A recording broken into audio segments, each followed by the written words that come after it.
He's like, what? What? He had me a I thought you were on my side. a galactic WTF moment. Yeah. You know?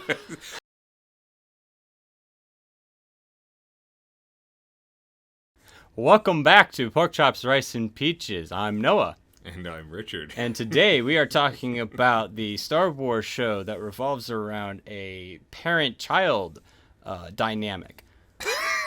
No, not that one. Not that one either. Yes, that one. Bad Batch! Are you saying that their storylines are slightly repetitive? I might be hinting that might be the case. Interesting, you should lead with that, because here in halfway through Bad Batch Season 2. Season 2. This is the mid-season discussion. Sure. Since we never really got a chance to talk about Season 1 either, so we can kind of blend that in a little bit as we go. But this is the first 6 episodes of Bad Batch Season 2 is what we're discussing. Did we not cover Bad Batch? We never covered Bad Batch. Oh, that is most unfortunate. It is. We but really like it. We do like it. We really like it. Spoilers, we enjoy it. A lot. A lot. Yes. A lot. The fatherly relationship between Hunter and Omega, which was started to develop in Season 1, has been strengthened and deepened here in Season 2, and it's fun to watch. You have a batch of 5 clones? It is. So you had Hunter, Wrecker, Tech, Echo, Crosshair. and Crosshair. And they've been reduced to 4 because Crosshair has split off. And you have 4 characters adopting Omega, the last clone, the only female clone. Yep. She's 13. Yeah, something like that. And she's about Boba's age at this point, and maybe a little younger. Well, it literally just occurred to me as we're talking about this.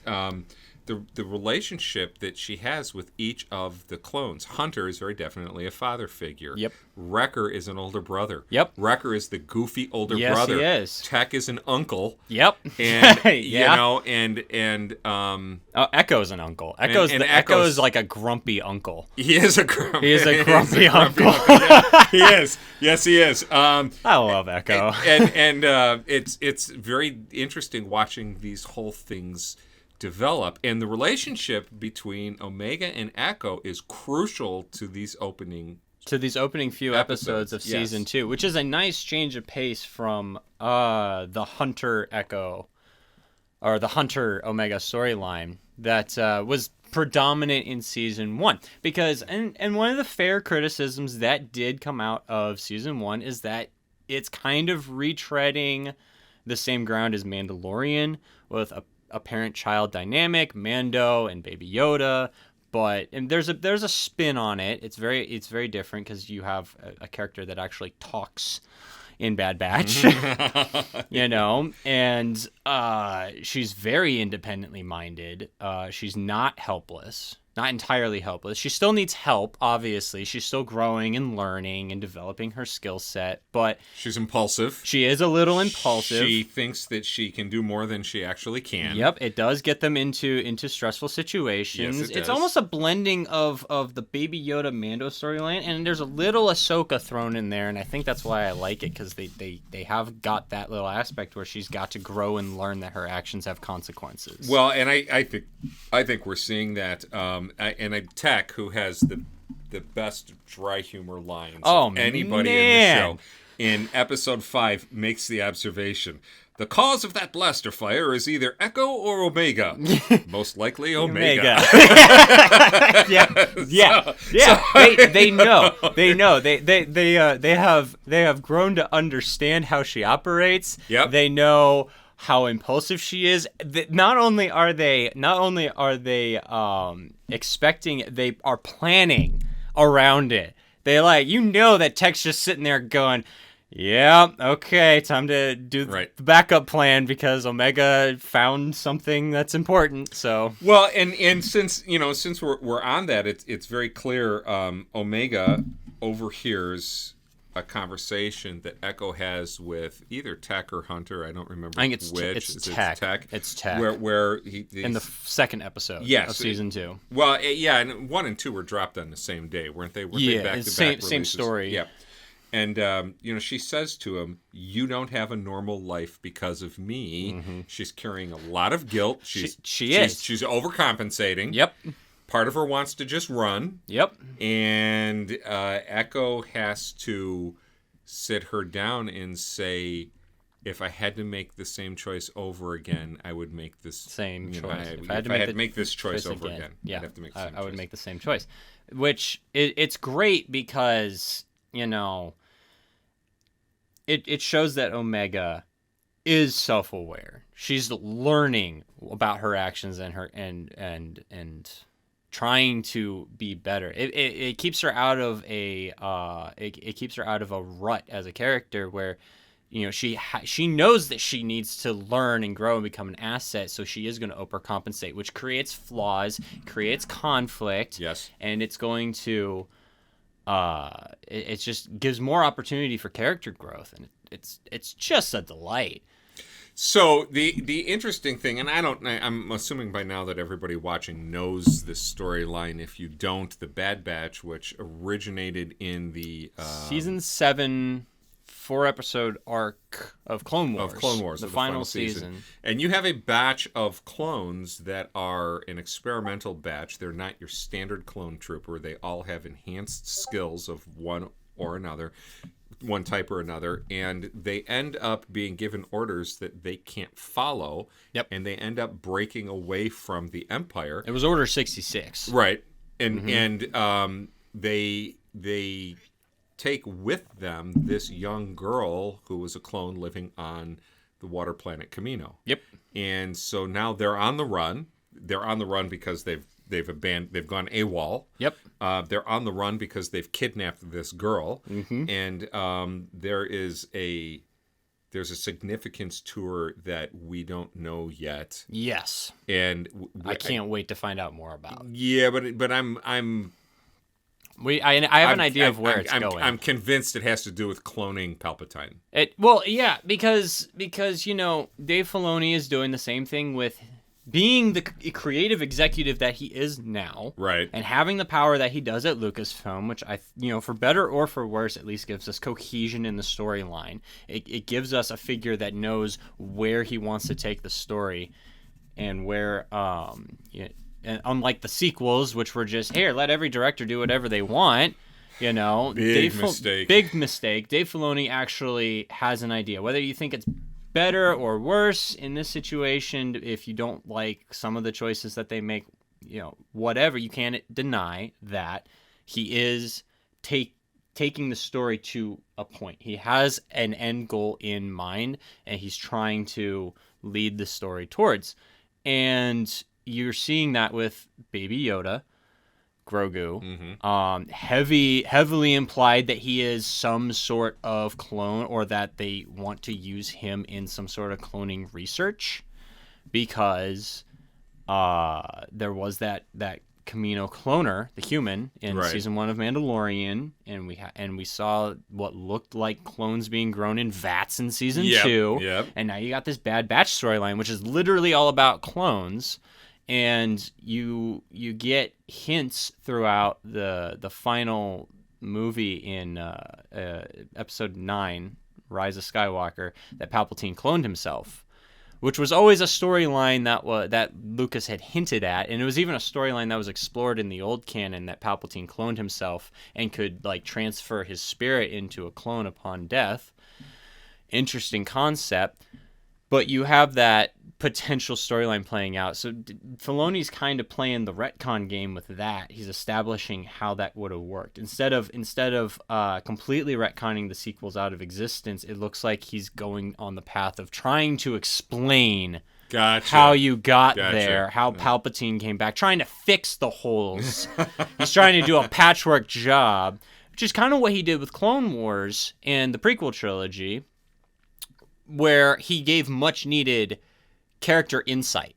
Yes. If you watch Clone Wars and you watch the prequel trilogy is enhanced. Yes, most definitely. Very much so by the Clone Wars. The quality, I won't say of acting, but I will say the quality of the writing that was given to the Anakin Skywalker character, especially in his relationship with Ahsoka Tano, far better than the writing that was put into episodes 2 and 3 of the movies. You actually, if you watch Clone Wars, almost agree with Anakin. Yeah. And the it's interesting that they should do that, because they're taking these characters that were normally viewed as black and white villain, good guy, bad guy characters, and they're giving them the Thanos treatment, which I really like. Yeah. And so this show, along with Tales of the Jedi, which was fantastic as well, which was absolutely fantastic, has given Dooku the Thanos treatment, and Dooku becomes an entirely different character. And it was episode 5, as we're jumping around our notes. I wrote them chronologically. Where 5 was they were looking for an ancient treasure. Okay, no, it's episode 3, the solitary clone, where we follow Crosshair on the mission, which is just an excellent episode with Cody. It is. Right? It is. It's so good. And nice lines. Like, Cody, any ideas? Crosshair, just try to keep up. Yeah. you gotta love. You gotta love it. But Tawny Ames. And I meant to go back and watch her appearance, find her appearance in Clone Wars. Okay. Tawny Ames makes the comment, Dooku was right in the end. He knew the Republic was corrupt. Yep. He knew that it would collapse and become something worse. He saw it coming, the Galactic Empire. Now, the interesting thing about that, you get to Tales of the Jedi, and you see what he's looking at, and you see if he was Qui-Gon Jinn's master, and you look at how good Qui-Gon Jinn turned out. Yep. You can't divorce the results from the teacher. No, not in that relationship. No. So Dooku had something going for him. He did. Right? Yeah. You see the episode where Dooku makes the decision to turn, where he goes into battle against Yaddle. I can never remember Yaddle's name. Every time that episode comes on, your sister looks up and goes, "Oh, it's Yaddle!" That's fantastic. You see that episode, you see that he's standing there feeling an utter and complete sense of hopelessness and loss. Yes. So here's the question that I came up with. Now, this has gone far away from Bad Batch. But it ties in. It all ties in. Bear with us. Dooku, you see him go into the Jedi Temple. You see him use Master Sifo-Dyas's code and erase the existence of Kamino, which ties into the movies. Yep. Okay. Yep. Okay. I don't know about the Jedi, but I know that, say, if your mom leaves her current employer, all of her security access is instantly revoked. Yep. So why would the Jedi leave a code like that available that Dooku could just walk in, hit a couple of buttons, and delete part of the archive? How stupid could these people have been? Anyways, I got that out of my system. Yep. Dooku is responsible for the rise of the Separatists. Yes. And ultimately the clones. Was he making his own move, or was he doing that in conjunction with Palpatine? That's the question I want to have answered. Was he an unwilling dupe of Palpatine, or did he just think doing this with Palpatine was going to end differently? That's what I'd really like to know. I think it's the latter, and it has been explained in expanded media in the past, but it's never been outright stated in the current canon, although I don't think they would stray too far given how they've started to develop his character over these last few. I think it's the latter. I think he saw joining the Sith as a necessary evil, and that getting rid of the Republic and establishing something better in its place, aka the Galactic Empire, would bring about the changes that he would like to see. I think there's an arrogance to Dooku to think that he can do it better himself. Yes, and that's part of his downfall. And that's part of the downfall, because that's a classic tyrannical move. Yes, it is. Yeah. Oh yeah, most definitely. So here's the interesting thing. The cartoons, once again, do a better job of character development than do the movies. Now, mind you, they've got a whole season and multiple seasons to work with. The movies don't, but Dooku in the movies was a cardboard cutout character. About the only time you see him showing any fear or doubt is right before he gets his head cut off. Right? Yeah. When Palpatine says, kill him now, Yeah. He's like, what? What? He had a thought you were on my side. A galactic WTF moment. Yeah. So I just really enjoy these characters being fleshed out, in the cartoons are doing it. And the interesting thing, I picked that one line out of episode 3, which ties into the Tales of the Jedi and just into the movies, into the Clone Wars. Fleshes it out. The writing is fantastic. What these shows are doing, they're expanding so much. And we had this conversation a little while ago. I like to categorize, especially when you have a franchise like this, in like things into tiers. Okay? In Star Wars, it used to be the tier 1, tier 2, tier 3. Tier 1 being the movies that most people had seen. If you knew anything about Star Wars, most likely you got it from the movies, and they were tier 1. They were the necessary watch if you wanted to understand the story. Tier 2 used to be the Clone Wars, the Rebels. Remember the this video comment games. in our next video. Okay. Remember your comment in our next video. We got another one playing. The tier 2 used to be like the shows in the video games, which had very heavy plot that expanded upon what the movies were giving you. So if you wanted more, that's where you would go. And then the tier 3 was like the books, the comics, and anything else at that point.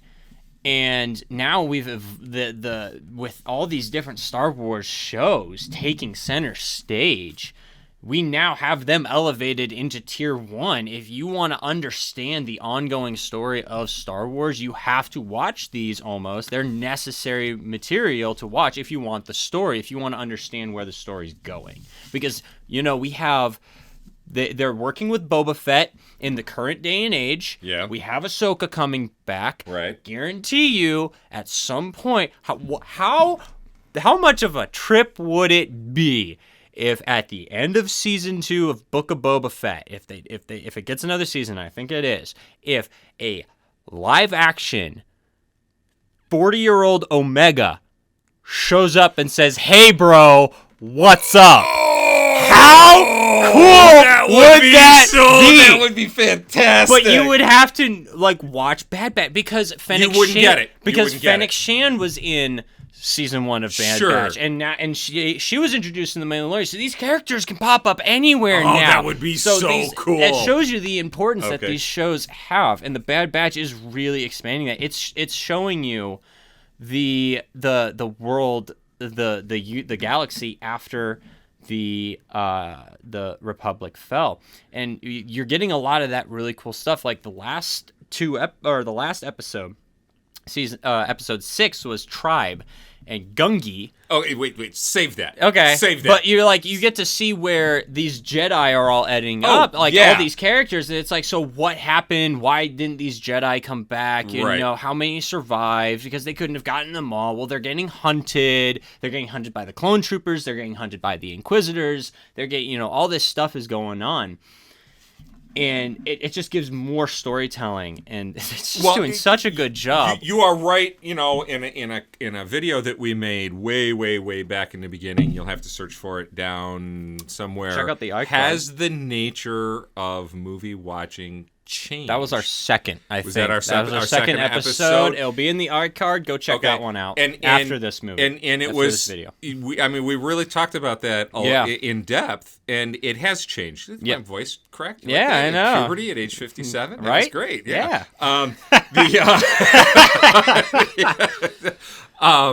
You have to be watching all of these to see the interplay. Yeah. I mean, you can follow the story and the story is complete if you haven't seen the other things, but you won't understand it to the depth that you would if you watch all of them. And it's just inciting you. It's giving you incentive. Yes, to keep watching it, to keep enjoying it, because they're doing a good job with it. Now, while you focus on that, and we have to watch our time here because we've got to get to episode 6, and then I'm just going to sit back and drink coffee and watch you go. Oh no. The thing that I really liked in episode 3 with Crosshair, he executes Tawny Ames. Cold-blooded. Cold blood. He blows her away. Straight. He shows a complete lack of empathy, no remorse, as if the man has no soul. Mm-hmm. And then, at the end of the episode, Cody looks at him and says, "Tell me something, Crosshair.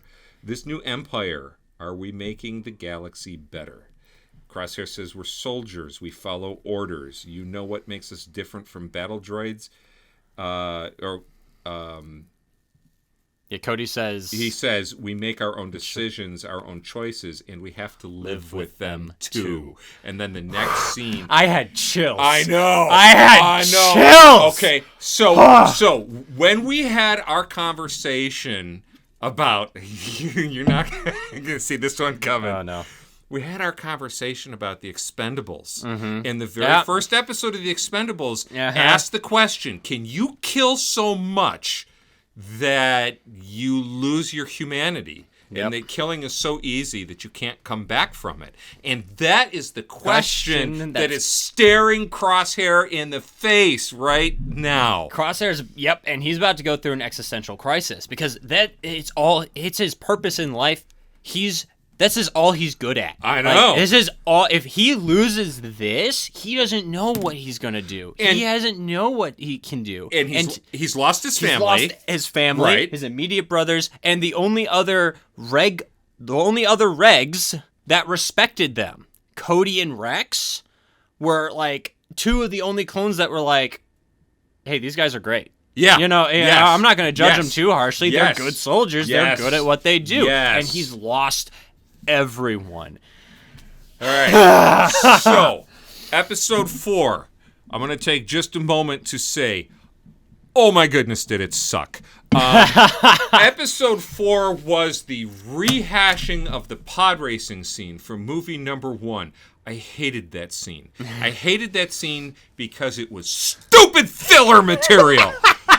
Of course he was going to win. They had no choice to have him win. There was no other option, but we had to have 20 minutes of watching those idiots zip around the track until he won and they could move the story on. It was the worst filler. And then they start this episode, which does not advance the story an iota except for one possible thing. Right? One little thing. And that was the big guy. What was his name? It began Melidus, right? Malegi. That's it. And Malegi says, the loyalty to Sid is admirable, but with Sid, it doesn't always go both ways. Watch your backs. That's the only good thing that came out of Pod Racing Episode 2. For the love of Pete, stop doing pod races! Now, that was mine. Tech needed a solo episode. He needed a solo episode. You know what? Tomb number 5, Indiana Jones in space. Meh. Yeah, it was meh. I hope that the remainder of the series does not have more filler. Oh, episode 5. Let's bring the big Japanese mechanical beast in at the end. Roar! Oh, for the love of God. You still haven't recovered from Transformers. Coming soon. Subscribe because he had more of that for an entire episode when we talked about Transformers. Yeah, I forgot that one hasn't viewed yet. No, it hasn't released. So subscribe so that you'll know when that comes out. So you can watch another apoplectic rage fit. But it's nothing compared to episode 6 and him. Was I raging about this one? About Gunji? About Gunji? I had to hold the phone way out here not to blow out my eardrum. What was I raging about? I am so disappointed. I don't remember. Gunji, who was taken from his family at age 3. Oh, that's right. Oh, that's in right. the Jedi Academy, is fluent in Sheerwook. I looked it up. I think Is that called, I think that's what it's called. Hold Wookiee on. language? I can't type. Yeah, Wookiee language is called Sheriwook. Shyrrywook. Sheriwook. I did one, and it was the one gripe I had with this episode. Thank you for reminding me. It was a pretty big gripe. How does because you adopt a kid from Russia, they're not going to grow up speaking Russian if you bring them to the United States unless you actively teach them that. But even then, unless you're fluent in it, they're not going to be fluent and have a perfect accent. So how the heck do you have this Wookiee that grew up in the Jedi Temple and speaks fluent Wookiee, and not a single one of the Wookiees on the planet Kashyyyk look at him and go, "Hey there, city boy." It literally, you're looking at a kid who was raised in a forest of metal. That is the equivalent. That is the equivalent of Elton John's song Honky Cat. That is Gungi. These Wookiees should be looking at him and going, "Howdy, partner. City slicker. All right. Do you even know how to talk to trees? Can you even hook up a trailer?" Well, that was mine. If he's never been taught how to listen to the trees. He got the Force. Right. Okay. I can let that slide because of the Force. But Omega at the end? Yeah, she's Omega after listening to the trees, too. I think she just wanted to feel included. I'm helping. Other than that, no. Great episode. I did enjoy it. Well, I like Gungi as like a Wookiee Jedi is just a cool concept. Yes, it is. It's just a cool concept. Imagine him showing up later on at full Wookiee size Yep. with a lightsaber. What does Han Solo say about Wookiee in the first movie? A droid has never ripped the arms off off somebody who beat him in that game and beat him in a chess game, and in 3PO's great reply, "New strategy, R2. Let the Wookiee win." Right. So they're just fantastic creatures. They're just fantastic aliens. It's just okay. So one of the things that's great that he's doing, and give credit to Filoni and his writing team, whoever came up with the idea, constantly surprising us, because I had completely forgotten about Gungi. Yeah. I had completely forgotten. He was in a 4-episode arc in Clone Wars in season 4, or season 5. Right. One of those two. That's like 60 episodes ago. Yeah. Well, you know what? And so I don't spend a lot of time wondering, which one of the younglings survived. You just assume they all died. Yeah, you do. Until you get surprised that, right. Oh, yeah. And so it's a wonderful job. Normally it would be cop out, they didn't die. But it was never stated that they died. Or it was never shown that they were close to dying. Right. So when you have to assume, because you haven't seen them in a while, that, okay, they died, then when they come back, it's not even a cop-out. No, not at all. Because you don't feel cheated because you never saw anything to indicate, that this person specifically died. Right. So well, final thoughts on Bad Batch? Bad Batch is just a great show. It's a great sequel to Clone Wars. It's continuing a lot of the plot threads that were established in Clone Wars, bridging it probably into Rebels, because you're starting to see the beginning, like you're seeing that people have been fighting the Empire for a long time. Yes. But what you get between this, the Bad Batch, Rebels, Obi-Wan, and Andor, is that you really are seeing that it was scattered.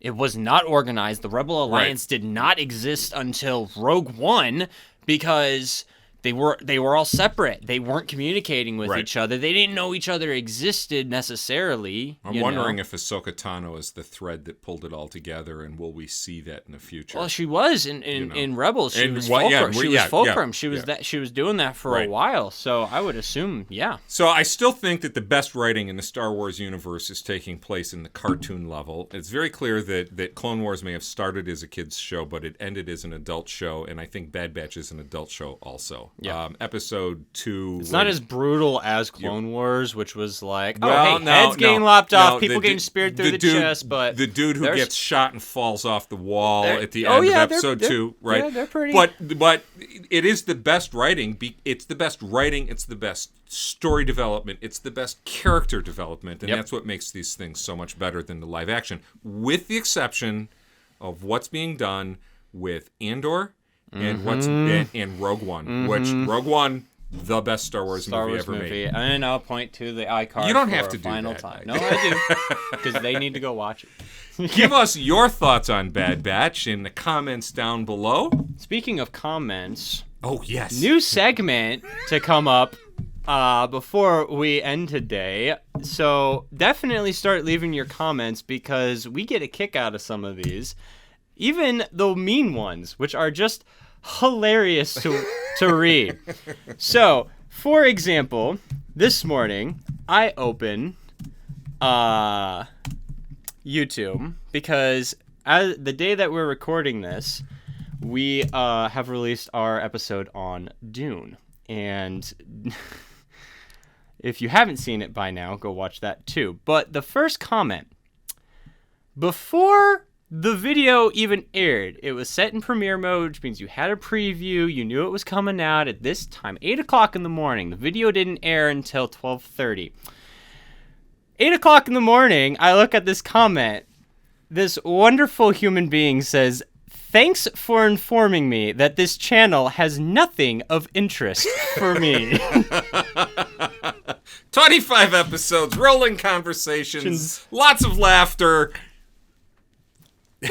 He got all that from a thumbnail. Thanks for the comment. Dude, thanks for the algorithm boost. It was the best start to my morning. It was a great laugh. So funny. I called you immediately and let you know, because it was so funny. It was good. But seriously, if you leave a good, funny, or a really insightful comment, I'm going to try to start shouting people out. That sounds great to me. At the end of episodes as they pop up. So leave your comments down below. Leave your thoughts. Leave a joke. Sounds good. Thanks for tuning. Thank you for tuning in to Pork Chops, Rice, and Peaches. Have a great rest of your day.